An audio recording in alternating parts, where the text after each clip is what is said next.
ଆଜି ସୋନପୁର ଜିଲ୍ଲା ଉଲୁଣ୍ଡା ବ୍ଲକ ଜାଲୋଇ ଗ୍ରାମ ପଞ୍ଚାୟତ ଅନ୍ତର୍ଗତ ଲିମ୍ବାପାଲି ଗ୍ରାମରୁ ଏକ ଅତ୍ୟନ୍ତ ଦୁଃଖଦ ଖବର ସାମ୍ନାକୁ ଆସିଛି।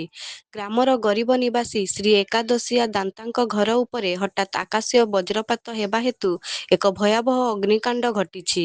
ଯେତେବେଳେ ଏହି ଦୈବୀ ଦୁର୍ବିପାକ ଘଟିଲା, ସେତେବେଳେ ଘର ଭିତରେ ଜଣେ ବୃଦ୍ଧ ମାମୁଁ ଓ ତାଙ୍କ ଝିଅ ଶୋଇଥିଲେ। ମହାପ୍ରଭୁ ଜଗନ୍ନାଥଙ୍କ ଅପାର କୃପାରୁ ସେହି ତିନି ଜଣଙ୍କ ଜୀବନ ଅଳ୍ପକେ ବଞ୍ଚିଯାଇଛି ସତ, କିନ୍ତୁ ବଜ୍ରପାତ ଜନିତ ନିଆଁରେ ସେମାନଙ୍କର ସର୍ବସ୍ୱ ଜଳିପୋଡ଼ି ପାଉଁଶ ହୋଇଯାଇଛି। ସେହି ଗରିବ ପରିବାରର ମୁଣ୍ଡ ଗୁଞ୍ଜିବାକୁ ଆଉ ଚାଳ ବି ନାହିଁ କି ମୁଠେ ଖାଇବାକୁ ଦାନା ମଧ୍ୟ ନାହିଁ। ବର୍ତ୍ତମାନ ସେମାନେ ଖୋଲା ଆକାଶ ତଳେ ଅତି ସାଂଘାତିକ ପରିସ୍ଥିତିରେ ଅଛନ୍ତି।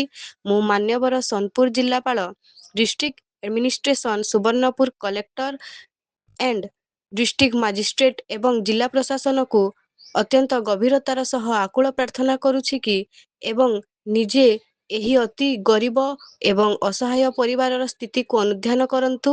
ବିପର୍ଯ୍ୟୟ ପରିଚାଳନା ଡିଜାଷ୍ଟର ମ୍ୟାନେଜମେଣ୍ଟ ଆକ୍ଟ ଅଧୀନରେ ମିଳୁଥିବା ସରକାରୀ ସହାୟତା, ଜରୁରୀକାଳୀନ ରିଲିଫ ଏବଂ ପ୍ରଧାନମନ୍ତ୍ରୀ ଆବାସ ଯୋଜନା ମାଧ୍ୟମରେ ସେମାନଙ୍କୁ ତୁରନ୍ତ ଏକ ପକ୍କା ଘର ଯୋଗାଇ ଦେବାକୁ ଦୟାପୂର୍ବକ ବିନୀତ ପଦକ୍ଷେପ ଗ୍ରହଣ କରନ୍ତୁ।